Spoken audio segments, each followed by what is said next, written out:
ঢাকার মিরপুরে একটা ঘরে 7 দিন ধরে মায়ের লাশ পড়ে আছে, মরা লাশ।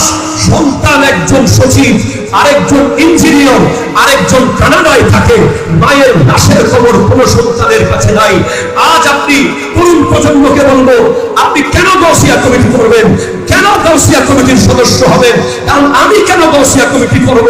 আমি বিশ্বাস করি আমার সন্তান যদি আমেরিকায় চলে যায়, লন্ডন পড়ে থাকে, বিশ্বের যেখানেই যাক, আমি যদি গাউসিয়া কমিটির একজন আপনার গোলাম হতে পারি, আপনার অনুসারী হতে পারি, আমার লাশ বাংলাদেশে যেখানেই পড়ে থাকুক, কেউ যাক বা না যাক, আমার গাউসিয়া কমিটির ভাইরা গিয়ে সেই লাশ দাফন করবে, তার জানাজা পড়াবে।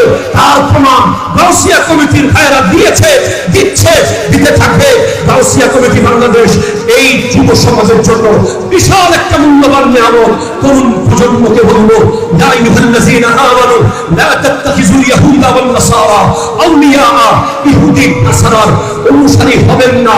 বর্তমান প্রজন্মের যেই ভয়ঙ্কর এডিকশন, অনলাইন এডিকশন, ক্রিকেটারের এডিকশন, ফুটবলারের এডিকশন, সোশ্যাল মিডিয়ার এডিকশন থেকে বের হয়ে গাউসিয়া কমিটি বাংলাদেশের মেম্বার হয়ে যান।